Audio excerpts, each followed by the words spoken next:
What's going on, baby Banks? It's your boy Derico. We missing one. The regular host.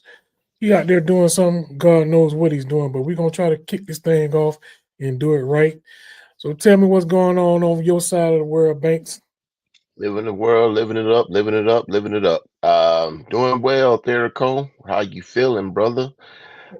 Just sitting here, man. Gotta drag myself into work tonight. But other than that, everything's good. Hey, that's what I'm talking about. Hey, we might even be live. I don't know, but hey, we'll see what's going on. Hey, we always got some technical difficulties when we're trying to do something different. But I tell you what, we still gonna do what we do. Let's talk about ATL sports.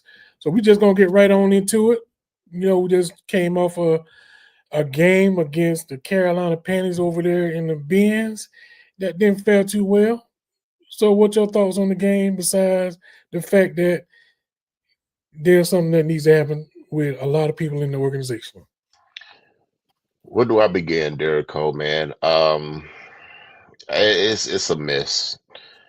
It is a cluster. You know what?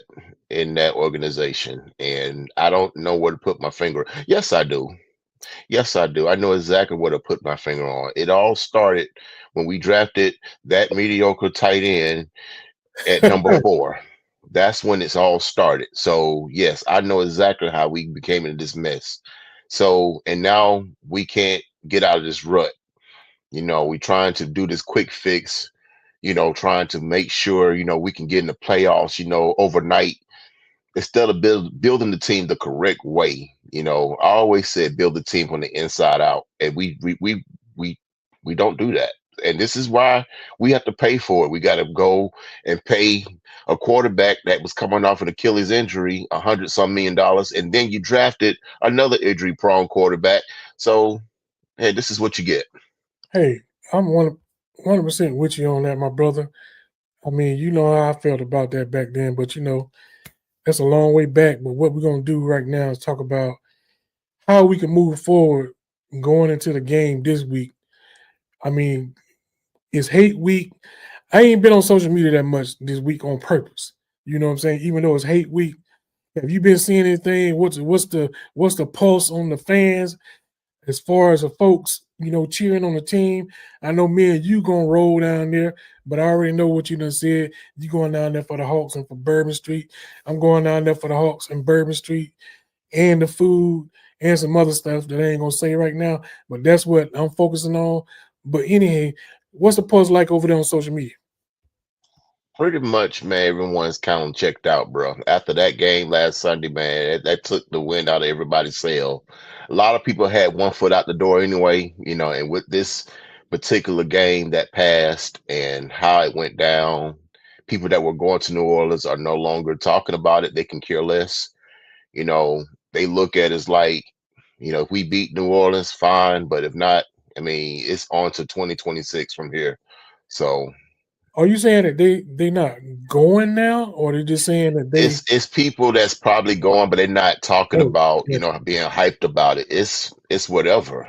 People don't care. It's just you win, you don't. It's like an entertainment thing. And for me going down to New Orleans, like you said, I'm going down there for the music, for the food, for the vibe, and for the Atlanta Hawks. Shout out Atlanta Hawks. But I'm also, just gonna represent the city. I'm pretty sure a lot of people from Atlanta still gonna show up, but at the same time, going to see the Falcons, absolutely not. I do not want to spend another dime to watch that train wreck. Hey, I'm gonna watch them, but Banks, you know what I'm saying? When I'm down, I'm gonna go to the bar and I'm gonna watch them. You know what I'm saying? But I'm not gonna be there talking about critiquing what's going on or nothing because at this point, like you said, it's just pure entertainment for me. But I do want to talk about a big injury that we had in the game. Our starting quarterback, went down with an apparent knee injury that looks like I said, I ain't been on social media. I don't listen to the radio anymore. So have they went ahead and just said that they're gonna shut me down for the rest of the year because there ain't no playoffs, so it ain't but like 4 or 5 games left. So I'm assuming if they're gonna shut him down, they done shut him down for the rest of the year. With 7 games left. they haven't made it official that he's out for the year. But I think people are kind of like using, context clues and kind of reading between the lines. Like, look, he's done. And at this point, they were talking about a lot about Kirk Cousins. You know, maybe we need to start exploring that we need to look at him being a quarterback next year. That's the talk for right now. So I mean, Who yeah, yeah. I mean, did they were saying, did they see? Did they see what we saw listen, against that team? listen, they that money, that is the contract still valid. So I mean, at the same Uh, time, listen, they don't you don't have any assets to go out there and look for anything else. You only have 4 draft picks next year, and none of them are at first. So listen, I mean, you're really hamstrung on to what to do this next offseason. That's why a lot of people are not even looking forward to what's coming down the pipe. That's why I have Rise Up in 2027 in my tagline. We gotta wait probably a whole year and a half just to see any progress with this team, because we've been right. set back for a minute because Penix, if he's indeed out for the year, he's not going to come back in the training camp strong. He's going to sit out. That's Right. taken away from the reps that he needs desperately, to get on the same page. Whatever receiver we're gonna have, hopefully it's not number 8, but I Oh, it will be. digress. It shouldn't be number 8. It shouldn't be number 1. It shouldn't be a lot of them. I mean, the only legitimate wide receiver that we have on our team is that Number dog Drake 5. London.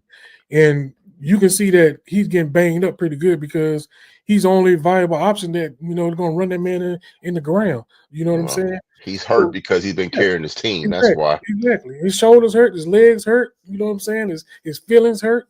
And what I don't know what else hurt, but as long as his hands don't get hurt, because we definitely need those moving forward. So let me ask you this, Kurt. You said that. So I saw that there was a $10 million roster bonus or something that he's due next year, or is it already triggered because he was on the roster? I'm not sure how that works. I think if you're, past the second year where he was eligible to be released, and we're Uh, still keeping him, right. that might be what you're talking about, the $10 million bonus, perhaps. Okay. Um, if that's the case, then I mean, do we have a choice? I mean, we don't have a choice. We don't have a quarterback out there.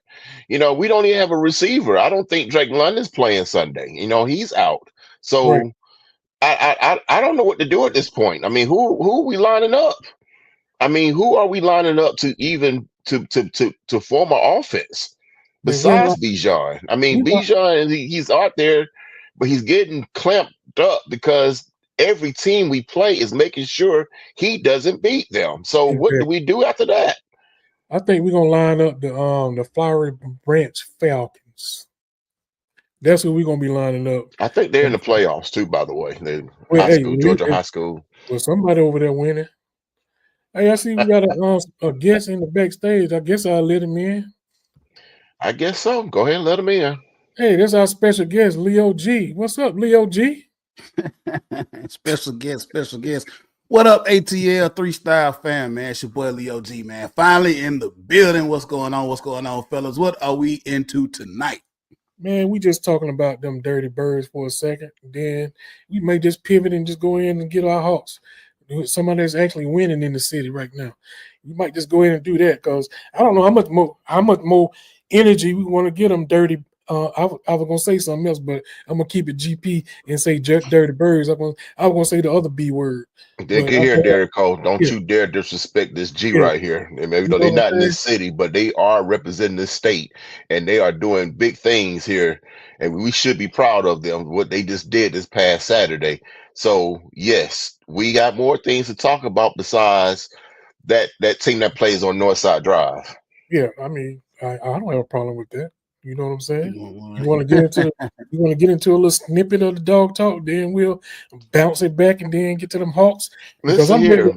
I'm ready to watch the Hawks probably later on tonight too because I think they probably starting. Yes, they play In 7:30 against them Pistons. all Absolutely. right, Only thing I wanted to say, Derek and Leo, about the Georgia Bulldogs, man, for what we saw, coming off the Texas Longhorns, coming into town, and A lot of people thought that this was a game that Georgia was going to struggle, like we've been kind of struggling all season. In the first half of the season, we haven't really been done anything offensively between Mike Bobo and then Garner Stockton not on the same page, and we got to somehow kind of claw back and make it a game and then win at the very last minute.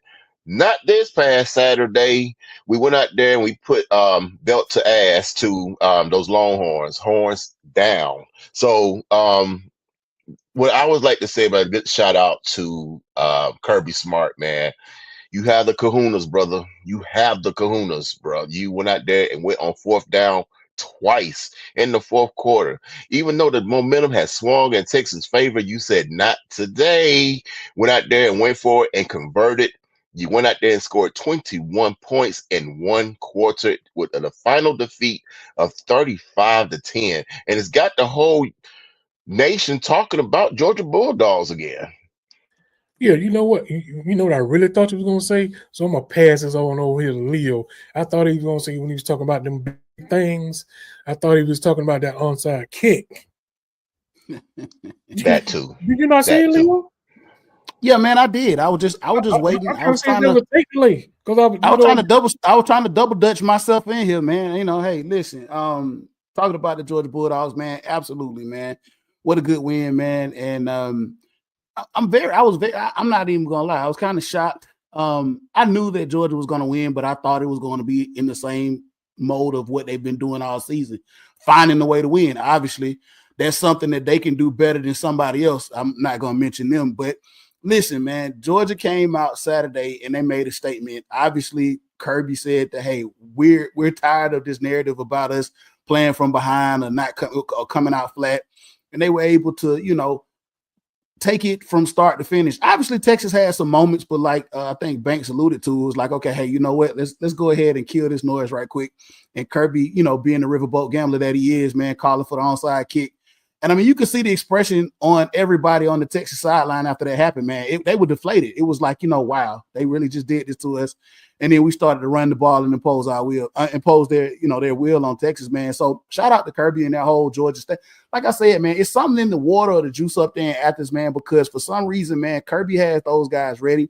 No matter where they are in the game from start to finish, whether they're behind or whether they take control, they're going to finish or find a way to finish you. And even if they do go down in defeat, you're going to know you've been in the fight with Georgia, with this Georgia team, man. And that's what I'm proud of. But so much parity right now in college football, and I think, Derek Cole, we talked about this for a minute. It's about to get real tight coming down here in the final stretch of these last couple of games here, Derek Cole, man, jockeying for position for this 12-man playoff. And there's a bunch of different scenarios out there, fellas. And I don't know if you guys discussed it before I jumped in here, but I mean, there's going to be a bunch of movement in the top 12 before this season is over with. And it's almost like you're getting tight.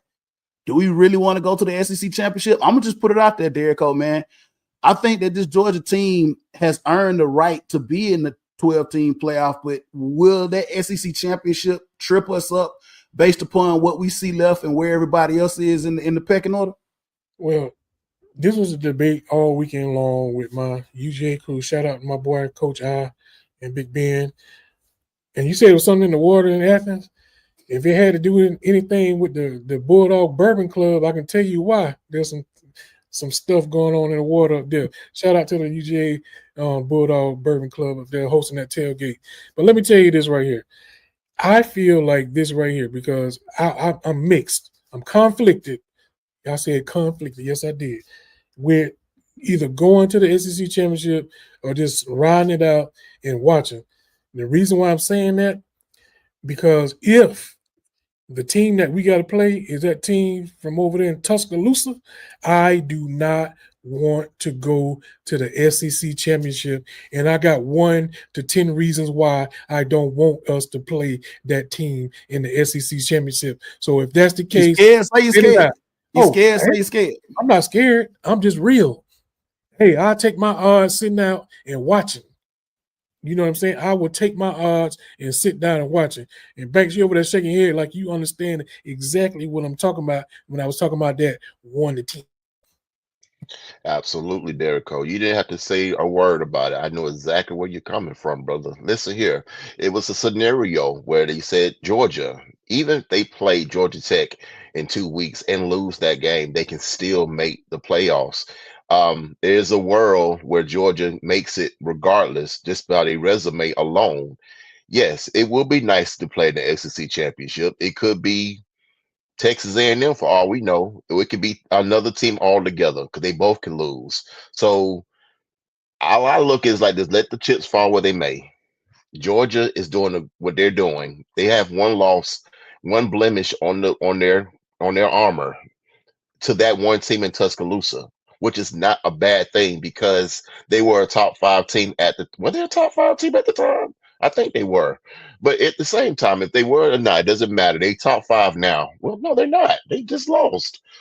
Oh wow, this is going to be very Oh, interesting come because I think well, Oklahoma beating them. Oklahoma's in the talks now because if Oklahoma wins out, it's gonna shake up a lot of things now because you talking about Georgia Tech, you talking about teams like Utah out there in that conference. Do they get in if they win their conference championship? Chaos, and this is what they love: straight The rubber, chaos. the rubber's gonna have to meet the road, fellas. I mean, obviously, Derico, like you said, you don't want to see that team over there in Tuscaloosa, but they're right now, I mean, you just don't know. I mean, it's going to come down to that Iron Bowl game against Auburn. I mean, obviously, we know that Auburn has had their issues down there, and they fired Coach Freeze. Obviously, we saw Texas A&M look very vulnerable. Shout out to South Carolina for just completely blowing that one. I mean, that was absolutely insane. But to your point, is fellas, who's ever in front of us, we've made it. You're gonna have to try to go through it like a freight train. I mean, it's no, you're gonna have to kind of control your own fate. You don't want somebody else to lose or somebody else to do this or somebody else to do that. You put yourself now in prime position that whoever's in front of you, you're gonna have to try to win out from here on out. Had this conversation as well with some other people, Derico, and I think we talked about this. Same thing with the Big Ten. This is gonna get very, very interesting when you got a team like Indiana over there and also Ohio State, because you're gonna get to a point where somebody might have to go 15-0 if they have a dream of winning a national championship. And it's gonna get real crazy, man. With a 12-team playoff and some of the way these things are gonna go down and some of those scenarios that you talked about, Banks, somebody's gonna have to be built like a freight train to go through whoever gets put in front of them. And can Georgia be that team? Absolutely. I think Georgia can be that team, and I think they're peaking, like we talk about all the time. They're peaking right now at the right time. hey, Just about to steal my thunder about that. They are peaking at the right time. Coming off that Mississippi State win and off this Texas win, you about to go ahead and play this mini bye week that we got coming up Saturday, and then you got Georgia Tech. And we go ahead and get ready. If it is, like I said, the SEC championship, fine, line them up. Well, all we got to do is handle our business. Like y'all said, right now we sitting in the second spot unless Texas A&M mess around and lose to Texas, which I just don't see because I have no faith in Texas doing nothing but talking. That's all they do. I think we broke their will, bro. You know what I'm saying? Exactly. The whole talk is about Sarkisian just not being that dude. Well, they probably don't even know if his mind is right there because all this circulating about him going to the league or whatever. But that's neither here nor there. Guess whose problem that is? That's Texas' problem. That's not UGA's problem. So what we got to do is handle our business. And if we handle our business like we're supposed to handle our business against the bye week this weekend, and then go over there in the bins in a neutral site and take care of that team that's over there across the street, then we can do what we need to do and be ready to go in December in the SEC championship game and handle our business. Do y'all want to talk about the Hawks for like 2 or 3 minutes, or are we good? I mean, yeah, absolutely, man. Listen, before we move over here to the Hawks, just want to add more thing here to the UGA conversation here. Y'all just want to y'all want to just look over Charlotte. I digress. Listen, this Georgia Tech game and this Georgia game is going to come up to be something epic, I believe. Listen, I've been a Georgia fan. I'm always a Georgia fan, but I go back to the years where Tech was a little North Avenue Trade School was a little more competitive than they have been here in previous years. And last year, that was a game for the ages, as we saw 9 overtimes up there in Athens. I think we're preparing to see another barn burner game, and this is what Georgia's going to be built for. And hopefully this is going to catapult the Georgia program right into the playoffs and make them kind of untouchable, man. Because we always say iron sharpens iron. I would love to see Georgia stomp and blow out a Georgia Tech team. Listen, let me tell you something. I have a lot of respect for Brent Keys at this point and what he's done over there at the North Avenue Trade School. I'm sorry. I talk a lot of cash money trash about the North Avenue Trade School, but Brent Keys has done something incredible with that program, because for a long time with the Paul Johnsons and they could not get it right. You talking about over 2 decades of a program that was just there. Brent Keys comes in, get some players, and he kind of revitalized that program over there on North Avenue. So I think we're looking for a great matchup on Black Friday with the Bulldogs and Tech, man. And both of those teams will probably be poised to go into the college football playoffs. All right, Derek, you want to do the Hawks, man? What's up? Hey, yes, our fabulous Hawks. And I'm going to apologize to the team because I really wanted to watch y'all the other night in the fourth quarter until I turned the game on and saw that y'all were down by 20 plus points. And the old man in me was like, I can't do it. I can't do it. I already been hurt by that other team in Atlanta, so I can't let y'all let me down either. But when I was surprised when I woke up and saw that y'all came back from 22 points down, I was ecstatic, elated, happy, and excited for that basketball team that's over there. All I got to tell you is the new GM over there has put this squad together. He has put this squad together, and they play like a squad together. And I just want to say shout out to the Hawks. Shout out to the coach I really been wishy-washy on. But shout out to my boy, Jalen Johnson, who is absolutely in fuego.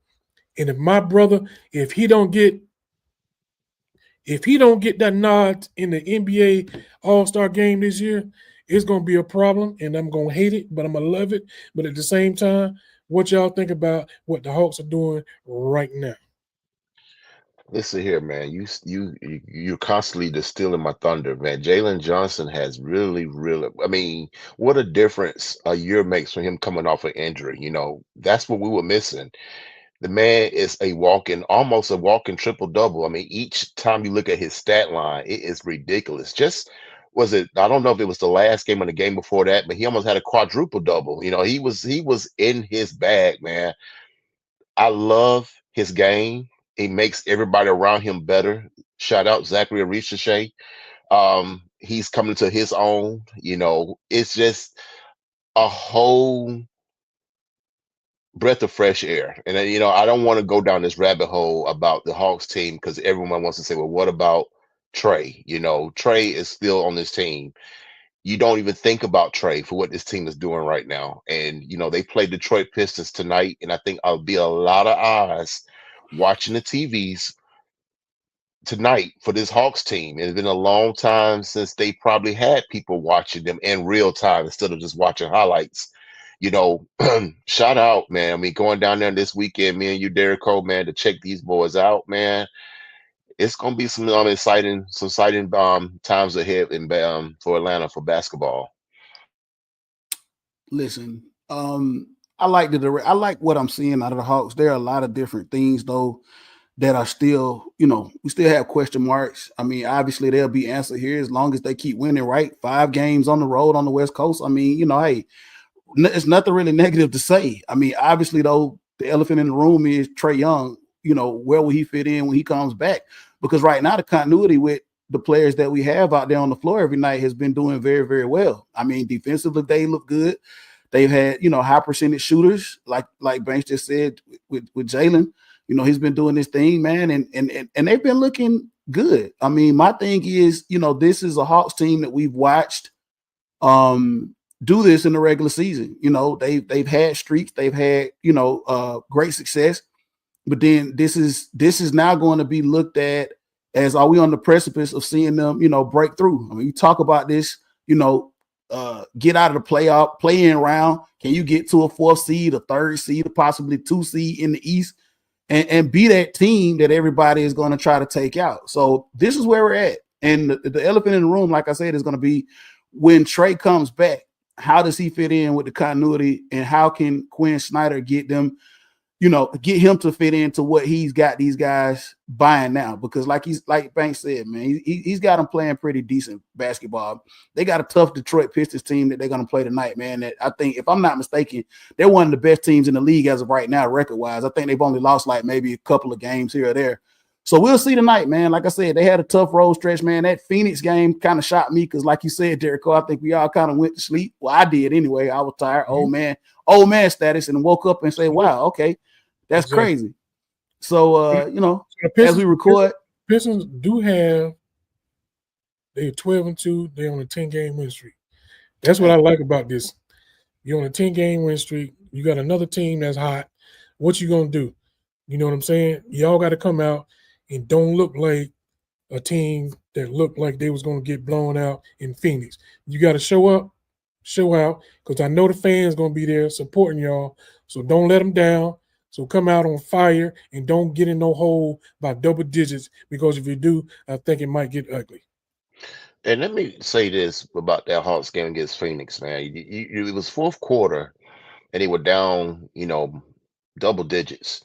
3 minutes left in the game, fellas. 3 minutes, and I think a lot of people, even in Phoenix, was leaving, hitting the stands because they felt like the game was done. I don't know what happened. I saw a few clips of the highlights. I was kind of like y'all. I went to sleep, but I woke up and I was like, "What happened?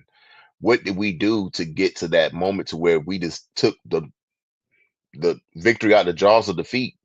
And it was a lot of hustle play, a lot of going to the basket, and it was something that I haven't seen the Hawks team do in a while, and it's got me very intrigued going forward, to see what we can do with this, with this mini little run we got going on. Because I say mini because you got other teams like Detroit who's actually killing it. It's a gritty team, man. Gritty team. I'm looking forward to seeing what they could do down the stretch. I guess my apprehension with the Hawks has always been that they've been a middle of the road team. I just want to see where we can ascend to. I hate to use the word mediocre, but like you said, this, playing games, and we have to just see this season out. But I want to see this team ascend to a level where we're going to be respected, and we're going to be that team that, everybody in the East is going to be like, okay, you know what, the Hawks are a problem. I mean, it's still early on, and we could continue to fight that way and be that way all the way moving into the playoffs. But that's what I want to see. I want to see this team ascend, and they had the players to do it. They've showed us with Jalen and Ricochet. They've showed us that they could do it. I don't know what happened to Jericho. He just decided he didn't want to talk about the Hawks no more, but we'll continue on with the show. I don't know what you guys were talking about earlier here before we started talking about the Hawks, man. Was there anything interesting that I missed? No, we're just going over what we saw at the Falcons game on Sunday. Really nothing to really talk about. It is what it is. The team is in a disarray, and we basically was saying it's time to move forward. And where do we go from here? That's the only thing only thing that is to say about the Falcons right now, because we got injuries left and right. We don't know who's going to even trot out there for offense. So, I mean, everyone's guess is different. Well, I think there's a simple solution to that, man. And if you really, really look at it, I think that there's one thing that can actually happen that will actually help this situation and will actually, I think, take us where we need to go moving forward in 2027. We'll go ahead and count, 2026, rather. We go ahead and count the 2025 season as pretty much a wash as they try to finish this thing on out. Obviously, I'll just be proud to rock the new gear that I have at the remaining home games just to go and socialize with my people. But here's the solution that I see happening moving forward with the Falcons, and I can really see this being something that's on the table. And as I talked a little bit earlier, I feel like it's the right move, and I think that it's something that can actually be done. Stacey Derrico has put himself in position to try to persuade Arthur Blank to sell the team to him. I feel like this would probably be in the best interest of the whole entire city if we could get Mr. Stacey Derrico to get Mr. Blank to sell the team to him. And I think moving forward, that would be a great move for the whole franchise. And I think that I would be on board And I would just hope that Derek Cole would bring me on as maybe a consultant or something once he acquires his team from off the blank. You know, we know that he can bankroll and get this thing going. It's just a matter of him trying to, broker the deal with Mr. Blank. So Derek Cole, whenever you're ready to get to finish this deal out with purchasing this team, I think we'll be a lot better off moving forward because of it. So I don't know if you have a timeline. I don't know when you'll be able to get this done, but I think that, with you being able to acquire this team, everything will be okay. Will you agree? I will have you being the in-store manager. So I'll have you working the store. So I would you have you just selling merchandise. That's exactly what your position would be. You would be the Falcons / Atlanta United store manager inside of the Benz. That's what I would be using my dollars as far as your salary is concerned. That's where you would be, right over there in the cut. That's how we're gonna work that out. I don't want to be the owner of this team, not now. No sir. Too much history. But even if you were, and if you did, it might be a completely upgrade for what's going on right now, bro. I'm not even lying to you. I tell you what, I wouldn't hire, and that's a bunch of yes men. I can tell you that. I would absolutely hire some people with some football acumen, with some kahunas that will say, "Hey, Derek Cole, we may need to look at it this way and not that way." That's how I would look at it. And I think that's part of the problem. You got too many yes men in the organization. I mean, this could possibly be true. I mean, there are a lot of different things. There are a lot of different things to point at. Like I said, I don't like looking at the past because there's a past that is just filled with just a bunch of stuff that I tend not to really want to remember right now. I mean, it is what it is. I mean, too far deep and too far gone. With the Falcons to just say, hey, you know what, I'm going to jump ship. I mean, for a lot of us, sometimes it feels as that, you want to just, you look at the memes, you look at the gas cans, you look at people throwing their stuff in the trash. And I get it, man. People get emotional and this is a soft spot, man, because if you've been in this city for a long time, you want nothing but success with this team. And it's very, very hard to see just, the only word I was talking to a coworker today, the only word that you could come up with now at this point is just dysfunction. That's the only word that you could come up with to describe what's going on at this point is just total dysfunction. And at some point, you will hope before I'm fighting over a fruit cup and Jell-O in a nursing home somewhere, we can see some success. And I mean, what I mean success is possibly a championship before I'm fighting over a fruit cup and my Jell-O in a nursing home somewhere. So I'll tell you what. Guess what? If that's the case, and if I'm in my depends with myself, and if I see a Super Bowl or any kind, and I'm in my later years, it'll be well worth it. You understand what I'm saying? Because that's what you wait on. I remember. I recall back when I think it was Seattle when they won their first Super Bowl. And you had people that were like in their 60s and 70s, and they're like, all I wanted was this. I can die now. That's all I wanted. And I felt that. I'm like, damn, just that one win just did enough for them. I feel the same way. Just give me one and I'm good. Like I don't have to even talk about the team anymore. Like I'm I don't know satisfied. about all that, man. I would rather win the lottery first. Listen here. I hear what you're saying, but at that I'm talking about in this realm of Falcons football. Just give me one and then I'm done. I don't have to talk about them ever again. I really would be satisfied. We kind of said the same thing about at any championship in this city of an ATL. And we got a taste of it. We got a taste of it 2 times. We got a taste of it 3 times. And I feel like even with the Braves winning the very first one, I mean, I think a lot of people were kind of satisfied, like, wow, we got one. And then we got another one. And then Atlanta United got one. I'm like, okay, yeah, now this is how it feels. I want all my teams to have this. Every team in the city to have this. But until then, I guess we got to crawl before we walk. That's right.